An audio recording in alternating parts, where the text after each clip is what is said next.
Hello, and welcome to Mr. America, the Bearded Truth, covering political and social issues one liberty at a time, with entertaining insights of current events and important discussions on topics that affect us all, shining the torch of liberty and brightening the future by bringing libertarianism into our everyday life.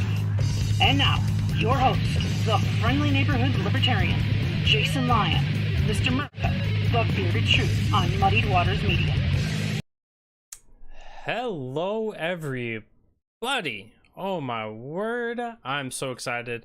The last time I got to see you guys was in January, I think it was. It's been a minute. As you can see, I don't have everything up and ready to go as I normally do. I apologize for that, but nonetheless, here we are. I'm so excited for this. I hope you guys are excited for this as well. We are running a new way of bringing you guys the beard. So had a little bit of a schedule change in the life come about, and that meant that we had to be flexible here.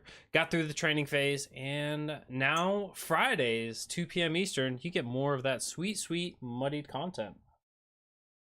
So Fridays, 2 p.m. Eastern, freedom time, you guys will be seeing me, whether we are live or if we have guests that aren't quite able to make that Friday afternoon sweet spot.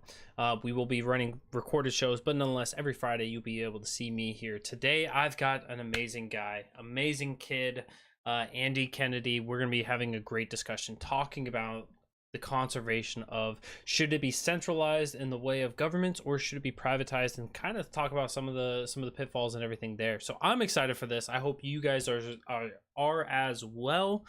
But before we get into that conversation, of course, I've got to give some shout outs, some thank yous, and some I love yous. So first of all, I love each and every one of you guys for hopping in here and hanging out with us here on this Muddy Waters Media production. Thank you guys all for your love, your support, your comments, your feedback, your liking of each other's comments, for subscribing on all of your favorite platforms, whether that's Facebook, YouTube, Twitter, Twitch, Float, wherever, however you're getting this live stream. I appreciate you. If you're checking us out after the fact on your podcast, taking us on the go, thank you for that as well. Make sure you guys give us those 5-star reviews to help spread the word, spread the muddied content. And thank you so much to Matt and Spike for continuing to give me a platform to come out here to talk with my guests about everything and anything under the sun, give you my views, my opinions, my stances on things as they come about. And of course, thank you to my guest today, Andy Kennedy, for joining me. And to help pay the bills, let's give a big, quick thank you to Kelsey Lion Designs. If you are a candidate, if you are a business owner, if you've got that hobby that you want to take up and just soar to new heights with, you got to reach out to my girl, Kelsey Lion. KelseyLionDesigns.com. She'll give you logo, branding, business cards, publications. She is blowing up right now in so many different markets because she's taking everyday markets and she's renovating, she's innovating, and she is changing the way that people look at these markets. And it's all through her design. So make sure that if you guys are looking for that next level design brand logo, get on over there to KelseyLionDesigns.com. If you guys are looking to get some knowledge, if you guys are looking to get some nugs, you guys gotta head on over to nugofknowledge.com. Use the code Mr. Bearded Truth. You're gonna be able to get some good things, some great things, some little bit of knowledge, a little bit of wisdom, because we all know when we slow down in life, that knowledge seems to hit a little better. So get on over there, help support the cause, help out my good friend Dan Berman, and get on over there to nugofknowledge.com. Use the code Mr. Bearded Truth. You get 10% off. What better way of getting a little knowledge than that? We are not legally allowed to talk about the products there, but trust me, you'll be green and you'll be happy. TheRoyalGreen.com. For those of you guys looking to support libertarianism, those of you looking at society as it starts to crumble, head on over there to TheRoyalGreen.com. Help out my man Jack Casey. Buy these books. We don't know how good they are. We don't know how bad they are. We refuse to read them on principle. But that doesn't mean that you should join us in that effort. Sometimes it's okay to stray away from us. So head on over to royalgreen.com and support my man Jack Casey as he continues to pump out more and more content. But now without further ado, I gotta cough some more. Without further ado, I've got my man, the wonderful guest of today, Andy Kennedy, elected this last year there in New Mexico. Actually, a supervisor. I don't want to butcher the title, but a supervisor in the soil and water conservation. Correct? Yes. Boom! Nailed it. Specifically, the Central Valley Soil and Water Conservation Board, There we go. which is down here in southeast New Mexico. It's basically just northern Eddy County, which for anybody not familiar with their New Mexico geography, that's kind of between Roswell and Carlsbad. All right, perfect. So I've got you on today. I first want to.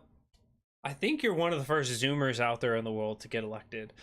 Gen Z coming up. You were born '98. You're making me feel old. I'm sure a lot of people in the audience are like, "Man, this is just kicking us in the ass." I wanna first start off with, how did you do it? What was the big success there? And then we can get into today's conversation after. So where we had a lot of success is we didn't run a paper ballot candidacy, which, I mean, I'm not knocking anybody out there who does that. I mean, running a paper ballot candidacy is better than not running one at all. But, unfortunately, what a lot of times we end up doing is we do that, and we think that, well, if you set up a social media presence and you might go put out a sign here or there, then you might actually try to beat the duopoly at their own game. And that's just not going to happen. They have the time, the volunteers, and the funds to really, try to brush you aside if you don't give them a good run for their money. And so what we did is we actually, I believe we spent less than 12 cents per vote when I ran the math on how much money we spent to what our vote count total was. Holy shit. But what we did was we printed out door hangers, in which I actually have one here in my desk somewhere. If somebody wants to see how simple these really are, it's just has my face and position I was running for on it. Wow. And then just a short description of me on the back. And then, of course, my spike cone endorsement on the bottom. But we printed out a whole bunch of those and just went all around Artesia and just put those on basically everybody's door that didn't answer the door, and we knocked on them. If people did answer the door, I'd sit there, I'd talk to them and say, introduce myself, tell them why I'm running, what I was all about, my experience in both agribusiness and the oil field, and why that would make me a good fit for that candidate or for that spot on the board. And, I'd hand people either my business cards or one of those flyers if they wanted one after I talked to them. And me and my campaign manager, we pretty much walked all over a town of about 10,000 people by ourselves and pretty much hit up every single door we possibly could. Wow. So I'm still just shocked. 12 cents a vote.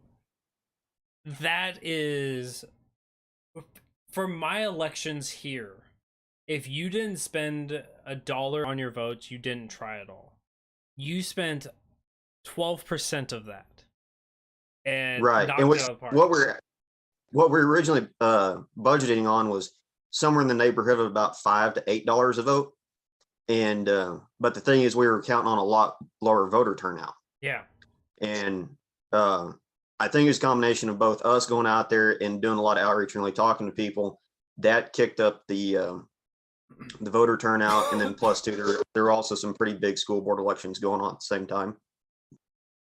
So I think that drew a lot of people out as well.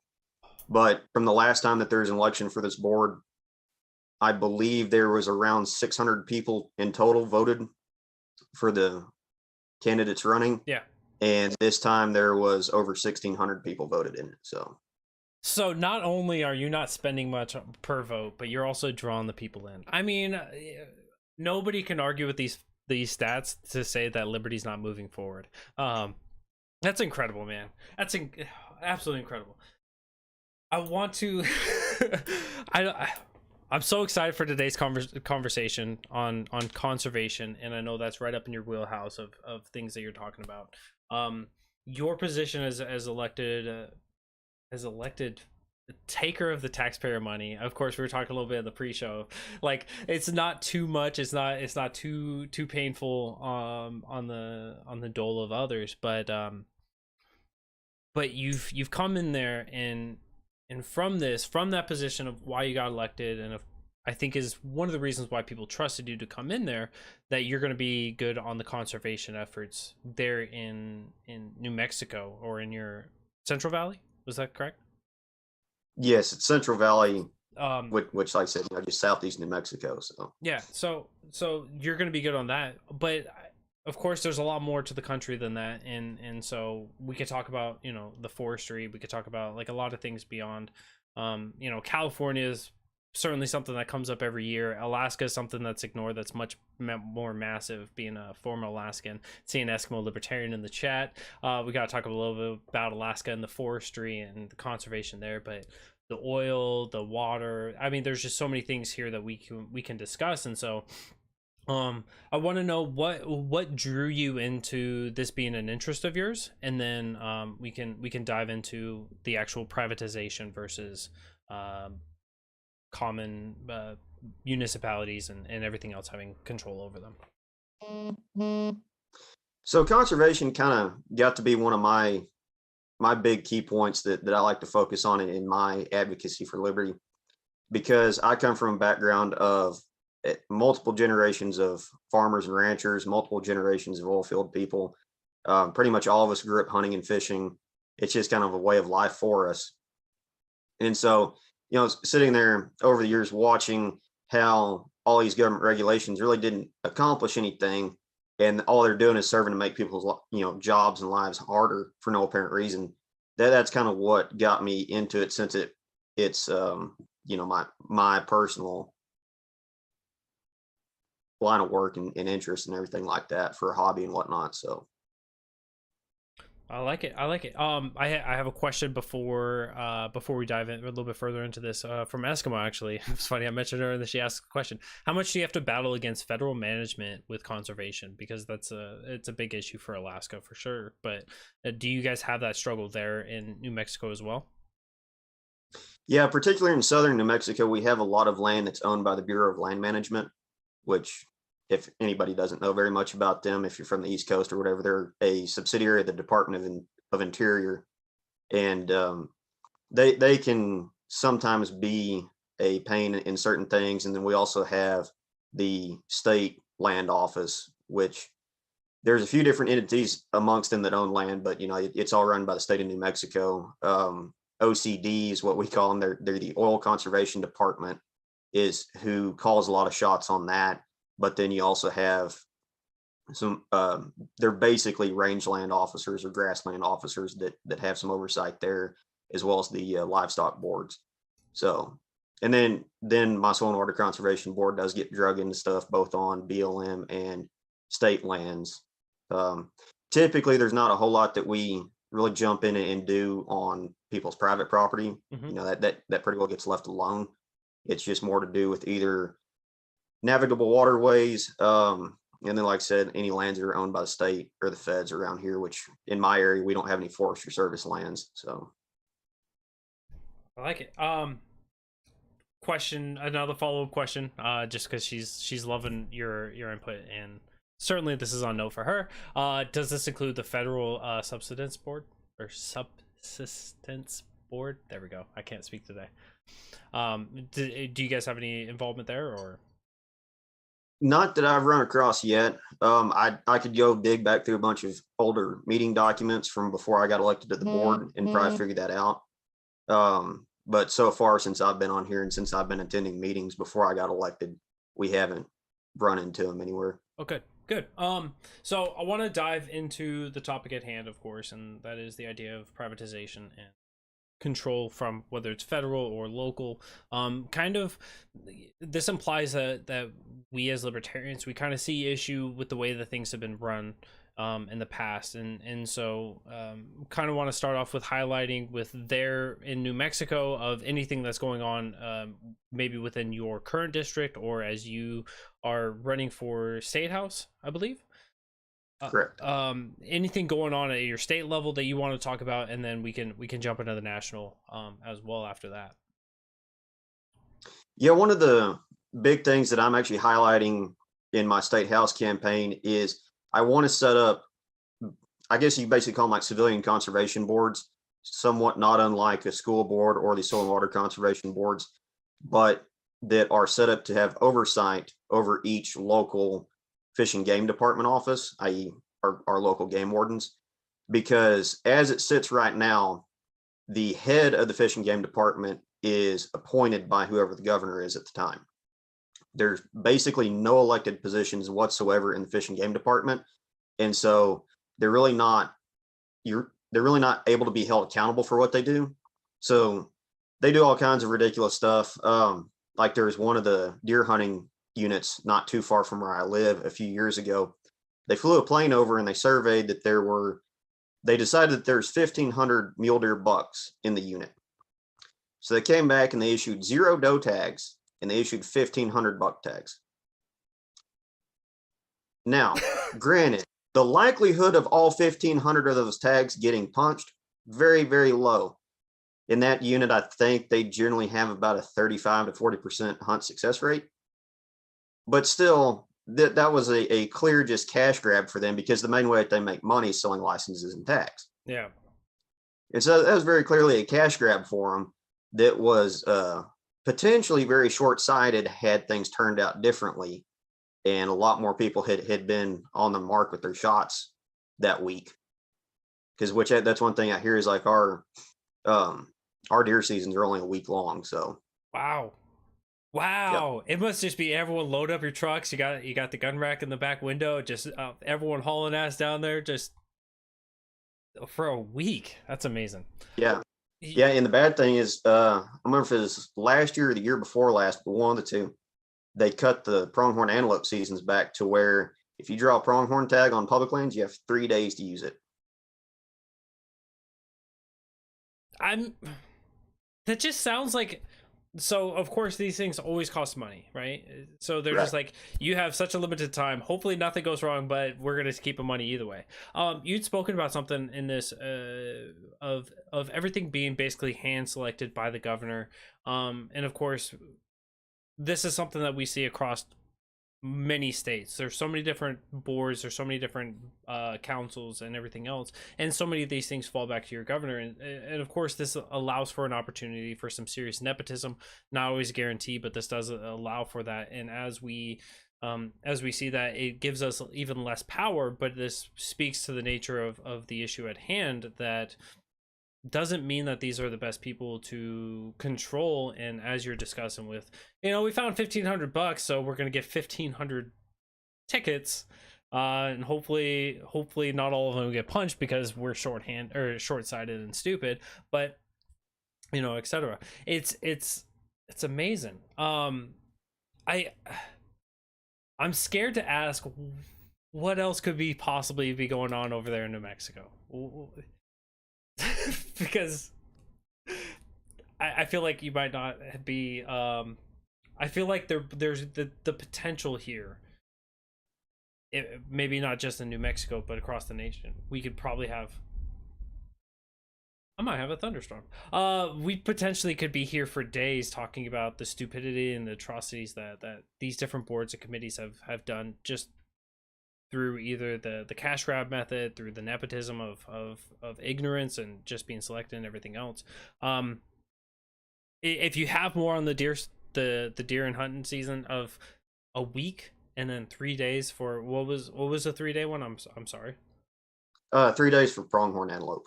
Pronghorn antelope. So I'm sadly not a big hunter, but I do have one question for that.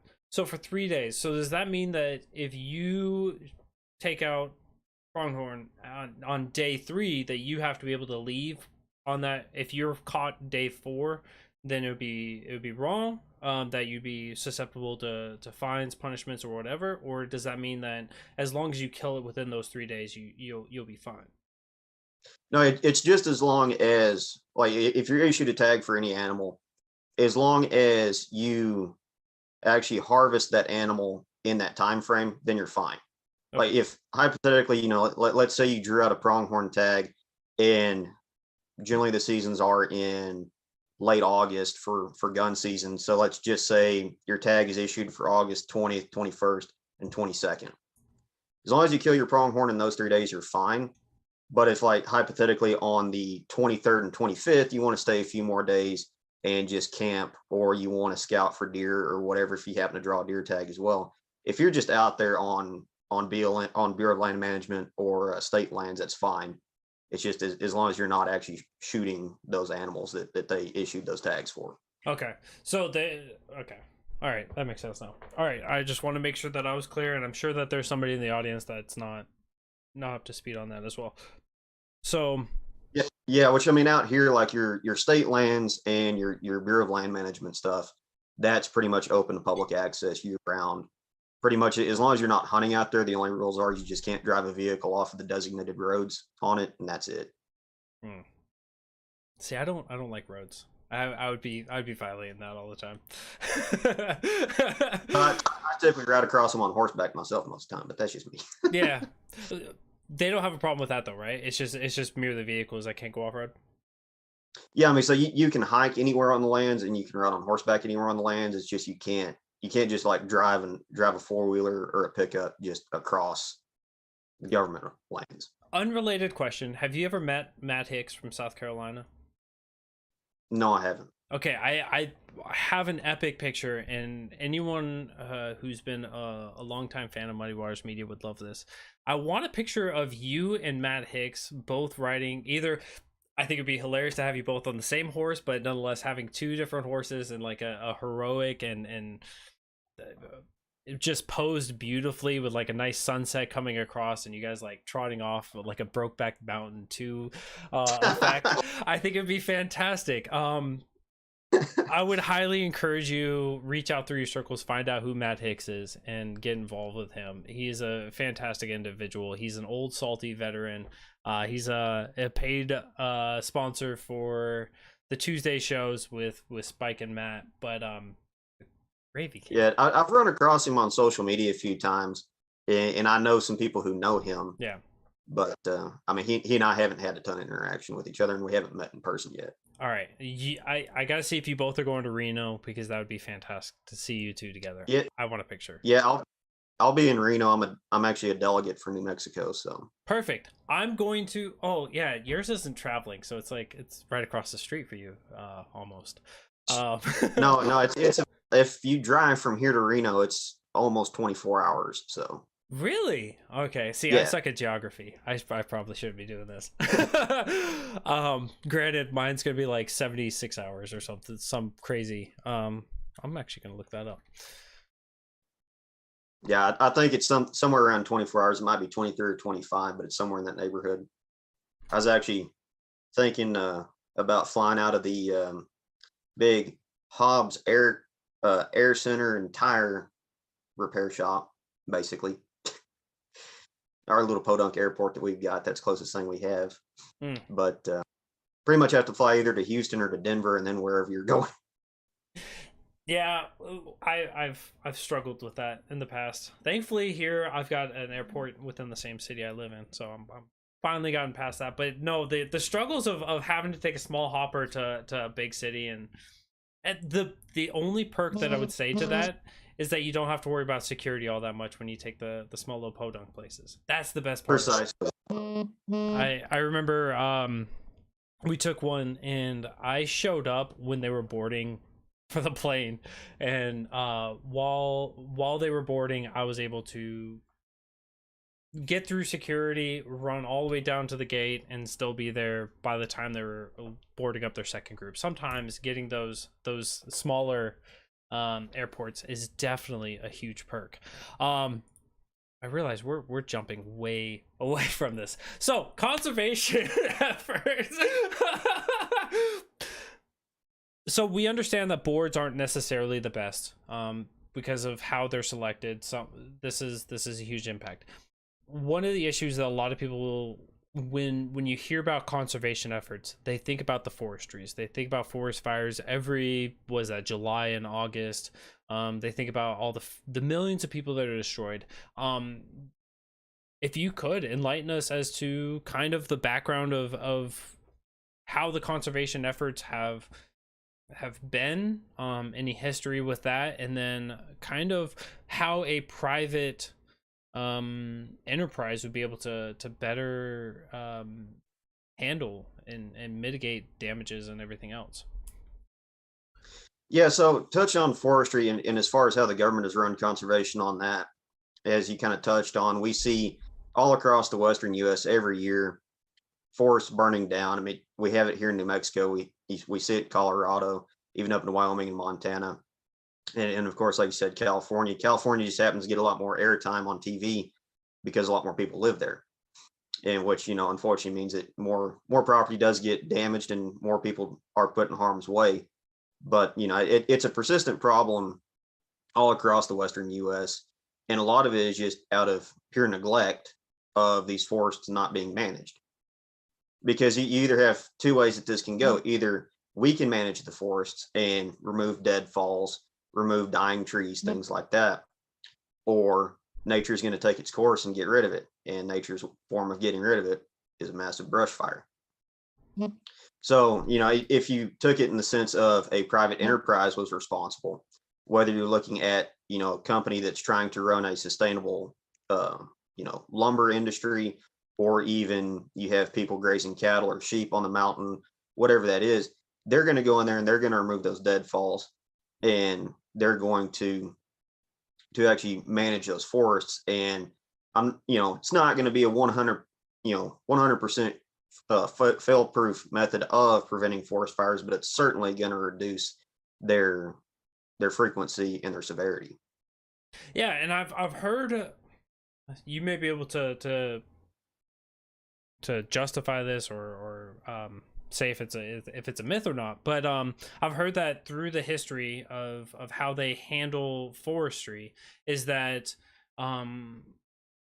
I think it was probably around in the 90s they said, we want to leave the forest more natural, and so they don't go through these cleanup efforts. And so what those cleanup efforts did was they actually mitigated a lot of the forest fires and kept them down, which is why we've seen in the past couple decades why they've been ramped up, is because the cleanup efforts prevented from a lot of what would be kindling and everything else from causing the vast and fast expansion of these forest fires, where we're seeing them move miles and miles a day. We wouldn't see that same thing if we had those same things like what you were talking about with the loggers and lumber companies. They need to keep those things, so they're going to keep those efforts to keep the cleaning process up. Is that, am I on note with that, or with the cleanup efforts? Or Yeah, you're pretty well hitting the nail on the head right there. Like I said, it's those cleanup efforts were mainly clearing out dead underbrush and then dead fallen logs off of the trees on the mountainside and things like that. And then when you quit doing that, then that's when you're gonna have some massive issues. Now, I will throw a bone to California in one way that they have tried to mitigate some of their brush fire issues, is they've actually been doing what's known as fire abrasion. And I've got a buddy that used to work out there in this. And basically what they do is where a lot of their fires start, not all of them, but a lot of them start alongside their highways or in the median of the highways. And so what they do is they hire these local ranchers and farmers that have a bunch of sheep or goats, and they'll get big moving, basically just big goat pens, and put them out on the side of the highway or put them in the median of the highway, and they just let these sheep or goats just go down there and just completely annihilate all the grass and the brush on the side of the highway. So, is it the greatest method of all time? No. But is it better than just, ignoring it? Yeah. In which, a better way of doing this would be, in the actual forests out there where they're having these fires, let these ranchers and farmers, lease those lands to run livestock in. Those livestock will keep that underbrush beat down. Yeah. No, it sounds like a win-win, right? Because as you said, right, it's mitigating the fire. It's not stopping the fire necessarily, but it's helping it. But then also the farmers are like, hey, my sheep are fed, my lamb are fed. I mean, so even running cows out there at work, I mean, cows, you don't have to pay attention to them as nearly as much as you do sheep or goats. They're not going to knock the brush down as much as sheep or goats would, but they're certainly going to help a lot more than just completely ignoring the forest and letting it burn down every 4 or 5 years. And then you have no trees on the side of the mountain, and then what happens? And you have massive mudslides. It sounds like it sounds like through that effort, they're just tapping into the privatized markets and saying, hey, look, it sounds like they're on the path of understanding how to actually accomplish solutions rather than dictating and everything else. It would be nice if we could see this in more efforts, but I'll take an inch when I can. Yeah, I mean, like optimally, we would like to see all of these Bureau of Land Management lands and these state lands sold off to private ranchers and stuff like that, and then they can run the property and manage it as best that they know how to, which is going to be certainly a lot better than what some egghead in an office that just went to college and actually doesn't have experience out there in that country. Yeah, yeah, because when we're talking But about federal, is it so? Yes, it's a federal agency, but for the people who work for BLM, not that BLM, but the BLM we're talking about, Bureau of Land Management, the people who those are typically going to be people from New Mexico, from the area, correct? Or is it also sometimes it's just transplants, people from DC or from other parts of the nation just coming in, being able to prescribe what they want? a lot of your local boots on the ground people that work for the Bureau of Land Management that are they're going out there on BLM lands, and they're assessing how much grass is in a pasture it's being leased from a rancher, and they're running all the different tests that they need to run to see if this pasture can handle more cattle, needs less cattle on it, whatever. A lot of people doing those kinds of jobs for the Bureau of Land Management, they're generally people local to whatever area that is, Okay. or at least from not too far away. But what you run into is a lot of the people who are actually, the higher ups in the regional offices or the state offices that are calling the shots.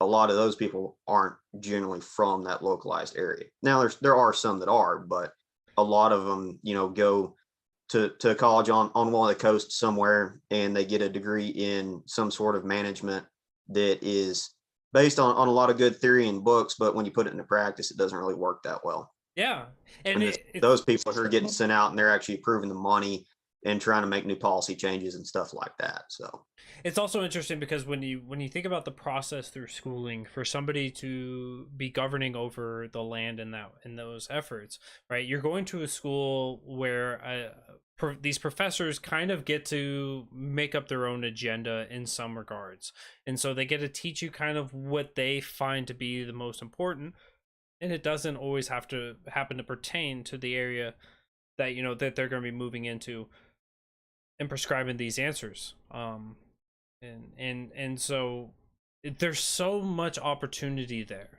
that when we talk about this, right, the idea of who should be governing over those lands, as you said a couple times, and I think as every libertarian sees it, it should be those people who have more skin in the game.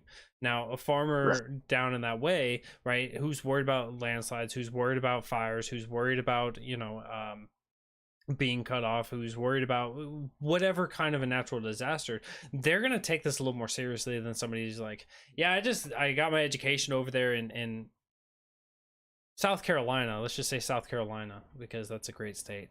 And then coming over to New Mexico and trying to control that, or California, and being like, here's what we did here's what we did in New York, so this is going to clearly work for California. It's just like there's a lot of difference. There's a lot of opportunities there for some drastic changes, and so I can definitely empathize with the idea of kind of what we're talking about, that it's more important to keep it at the local levels, to keep it as local as possible down to the individual even. right. What other big conservation efforts are on your radar right now? So like I said, the creation of the conservation boards is kind of my first thing, and then use that to springboard up and try to put in a little bit better management practices throughout New Mexico in general off these boards. And then here at the local level, we do have some projects that we do get money just chunked at us by the U.S. Department of Agriculture and even the state of New Mexico for certain things, and they just throw us the money and they just tell us to do something. It's like, well, if you take the money and just go throw it in a bank account, that's not going to accomplish anything. I wish that we could just sit there and write a check back to the taxpayers, and if you spent $2 on your property taxes to Soil and Water Conservation Board. Here's $2 back. I don't think I'm gonna be able to talk the rest of the Conservation Board into doing that, which I could. But if we can do some worthwhile things like some grassland work, grassland reseeding around here. One thing that we do have a lot of problem with is we have an invasive species called the salt cedar tree, which it's not like a regular cedar tree that most people think of, but those have invaded our river systems and grow along our banks, and they really pull a lot of water out of the rivers. And with just being a desert, that is a lot more serious of an issue than if we live somewhere up, in the Midwest, I guess you could say. So if we can take the money that the governments are actually setting aside for these programs, they've already taken the money. We just have to kind of do something with it, and we actually make sure that this job gets done, and we do take these funds that are allocated and actually take care of the land with it. Then I'd see that as a worthwhile effort, even though, like I said, I'd rather be able to just write a check back to the taxpayers. Yeah. Yeah, and that highlights such an important thing of this, right? Is that whenever you have these central planners, right, the federal government or whoever is sending you money, there's strings all over this, and it's always going to be attached. And so they dictate to you how you have to spend it, where you can spend it to. And if you guys see a serious problem, you guys are like, this would improve the quality of life, this would improve the green table out there, this would improve our environment in so many different aspects, and you guys have to either request an increase and ask for that specifically and fight through the whole bureaucratic process there, or you guys could risk losing that money if you guys don't spend it in the right way, or so many different areas in which I as somebody who would rather get that tax check back that you're talking about, I'd be like, it's stupid that you guys are stuck in a way because of that money, and certainly there's good things that come from some of that money that you guys are spending already, that you guys have those strings attached and they're actually going to fruitful efforts. But there's some of that money that and maybe you guys are like a lot of the other government subsidized organizations, where if you don't use that money, you also lose it, so you won't receive that funding next year. And so do you guys have any of those government spending sprees at the end of the fiscal year because of that as well? At the end of last year, we didn't have any major spending sprees, and we haven't run across any yet so far, in which, if it's going to be some massive spree, that it's just clearly nothing but a hell-bent drive to ensure more funding for the next year. From my spot, I'm certainly going to oppose that, because I'd rather the government not be coming out here and just throwing taxpayer money willy-nilly around. But when they show up and they just dump money into our lap and say, all right, Central Valley, here's a bunch of money for this project. We already took the money from other people. You can't give it back to them. Go do something. I guess, it, like you said, it does put you in between a rock and a hard spot.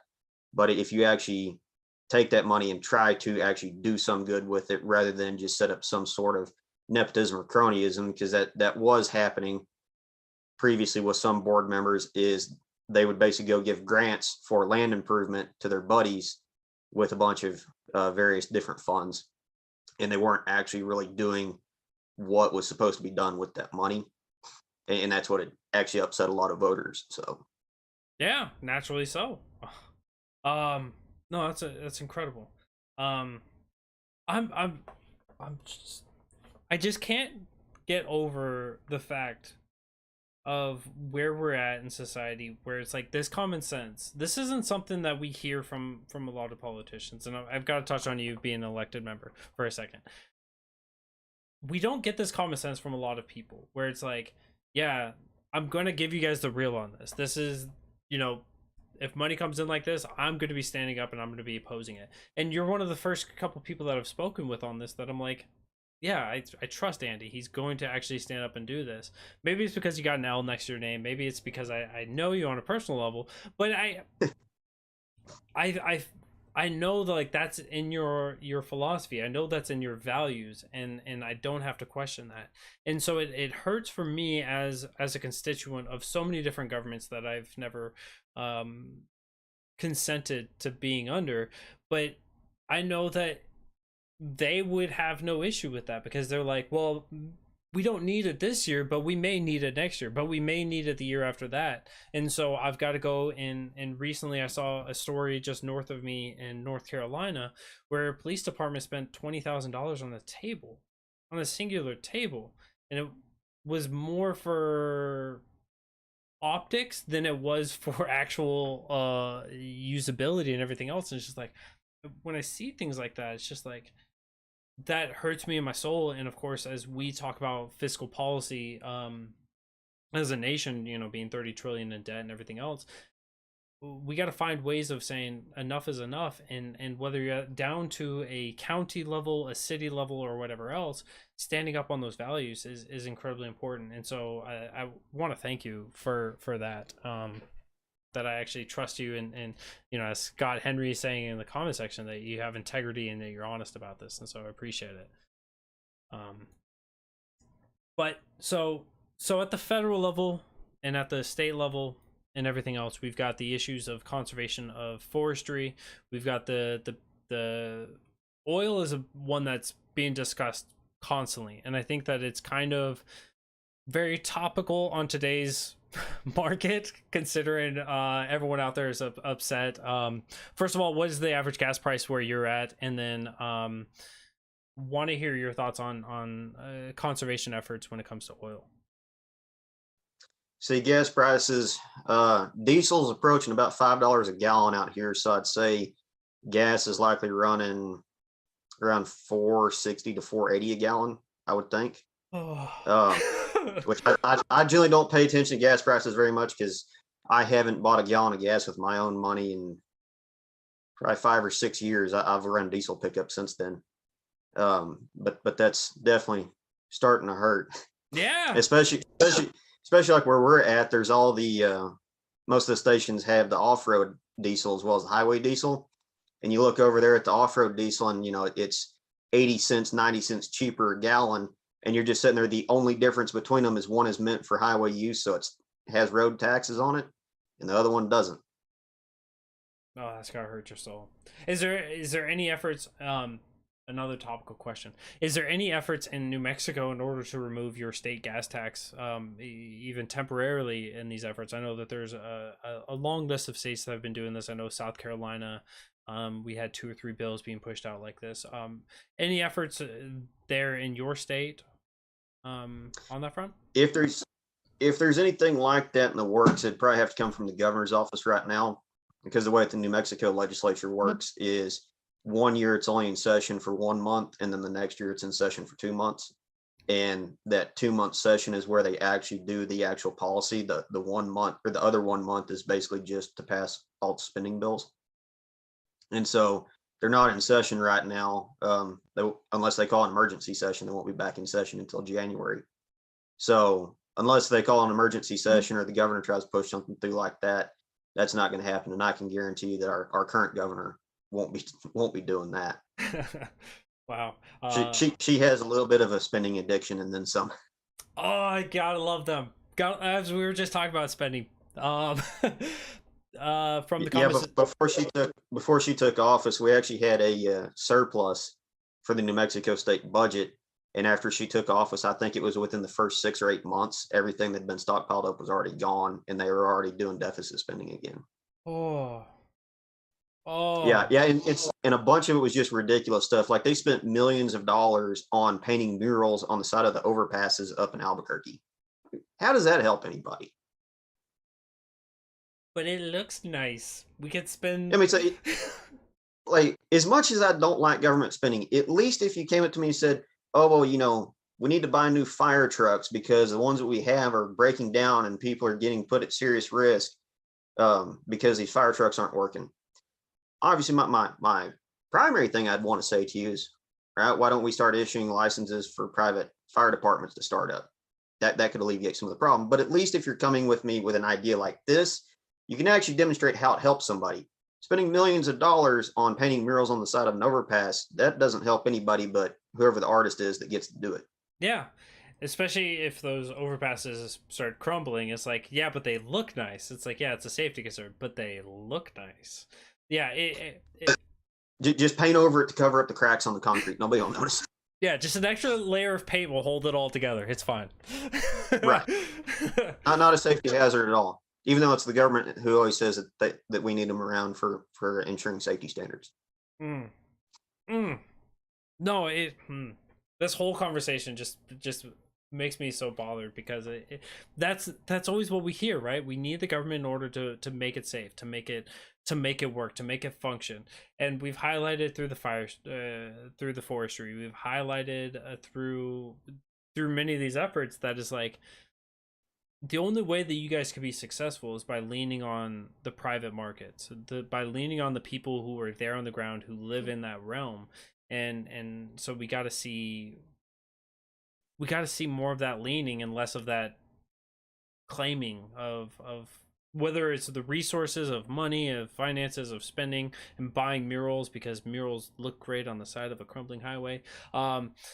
Whatever it is, like we got to see that shrinking, probably not the right word, the shrinking of the governments and how they're handling it, and that only can be done by using somebody else's quote, by empowering us, because you are the power, because we are the power, that we can be good arbiters of those resources, and we can allocate them much better than they ever would. I want to know from the comment section, you guys, let me know. Eskimo's already put down that Alaska just removed her gas tax, or their gas tax. Let me know in the comment section if you guys, what's the status of your state and your gas tax, if you guys are temporarily suspending that as well. But Andy, so what else? What other big conservation efforts? What are we missing? We've touched a little bit on the deers, on the fire, or the forestry, touched mildly on the oil. What are the big conservation efforts should we as the American average person be concerned about? In anything we're missing? Well, if you want to touch on the oil stuff, one thing I've seen a lot of people talking about lately is there's a whole debate on that Keystone Pipeline. Well, it really wasn't even the entire pipeline; it's just the offshoot that got canceled. And that's a whole different debate in of itself. But that alone really wouldn't have done much to drop the fuel prices in this situation. However, one thing that people could keep in mind and possibly contact your congressman or your senators about is the federal lands administrations recently have been very, very stingy about issuing new drilling permits. And this has been an ongoing issue before Biden was in office and even before Trump was in office. It's been an ongoing issue. And then you also have states that own state lands that are very stingy about issuing new drilling permits. And that's why states like Texas because Texas is 97% owned by private landowners, that's why they've pretty well kept up drilling. But a lot of these Western states that have a lot of Bureau of Land Management lands or a lot of state lands, that's why drilling has dropped off both here and like in Wyoming and Montana and even parts of the Dakotas. So that is one thing that people can't even do is, just contact your congressman and bring this issue up. I mean, pretty much all of them have their email address on their websites. I mean, it's going to be one of their aides reading it, but the more people that bring something up like that of the federal land offices need to actually start allowing for proper resource usage and not just sitting there and sitting on it and not doing anything. So we've been stifling the supply of raw oil, which means that we're getting less oil processed, which means that we aren't able to match the demand. And so as the demand shot up recently over the past, as COVID restrictions close up, as more people are using oil for different efforts, we have a higher demand, and that's been driving up the cost. And so it would be a great time to relieve, if not remove, some of those restrictions and allow for drilling to be allowed. Is that the gist of like a well-rounded point to that? Or yeah, that's pretty close. In which, I mean, even if those changes were made next week where they started issuing more drilling permits, obviously that's going to take a while to actually hit the market because more wells are going to have to be drilled, more processing facilities are going to have to be set up and everything like that. Which one thing that a lot of people don't really know is a lot of oil produced in the US isn't actually made into the fuel that goes into our cars or our semi trucks. Most of it because of how light and thin it is, a lot of it gets made into products like jet fuel. And so what ends up happening is on the global market that gets traded around, and say a barrel of jet fuel crude will get traded around for a barrel and a half or 2 barrels, whatever it's currently trading at, of a little bit heavier weight oil that actually does get made into leaded gasoline. So, like I said, it would take a while for it to actually hit the markets and really drop that price, but it is something that could be done. It'd certainly be a lot more effective and be a hell of a lot faster than, messing around with anything on the Keystone Pipeline expansion or anything like that. Yeah, yeah, absolutely. And I guess it's one of those things that we, as liberty lovers, we think of the long term, right? Yeah, it's not going to it's not going to solve our problem today. The pain's still going to be here. We're still going to struggle through this. And I know it hurts you every time that you're going to fill up at $5 a gallon. I'm struggling over here. We're at like 3.97, $4 for a gallon of unleaded 87, and I cry. I've got a little grocery getter, and I like pull up and I'm like, I just did $40. Like, I gotta take a mortgage out, like, or something. It hurts. Um, but we understand, like, this pain, if we come in and just continue to have the government's run roughshod over a lot of this stuff and just say, no, we don't like this, so you don't get to do this. That this pain, we're going to see this continue on, because as these states are looking at suspending temporarily their gas tax, we're going to see those get reinstated, right? States are not going to forever give up those revenue schemes, and so we have to situate ourselves. If we're going to put a temporary solution, there has to be something in there for a mid-range and for a long-range solution in order to help alleviate these pains. And so it's a great conversation starter. It's a great way to start talking to people in your communities and your legislators and everything else to help push this effort forward. I want to We're coming up on 3 o'clock now, and so I want to give you, Andy, you've been amazing. I love you. I appreciate you. I think everyone who's watching this is going to absolutely love everything about you and become more engaged on the conservation, not conservative, conservation efforts. But you are running for state house. You're changing gears. You're moving to do bigger and better things than you've already accomplished at a prime young age. Go ahead. I want to hear your last words. Plug yourself. Where can we find you? Where can we support you? And of course, after the show, I would love to have you back on, and we can of course hit more and more as time goes on. But Oh yeah, I'd certainly be happy to be back on. But as of right now, the easiest place to find me, I have a public campaign page. It's just under Andrew Kennedy.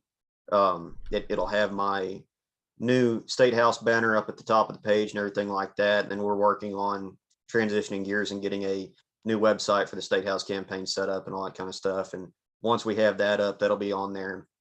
And then we're planning on setting up a YouTube account and everything, and start putting out some videos of just short clips of me talking about issues that I think need to be addressed in the New Mexico state legislature, which that's going to range from a bunch of topics to where currently we have constitutional carry for open carry, but we don't have it for concealed carry.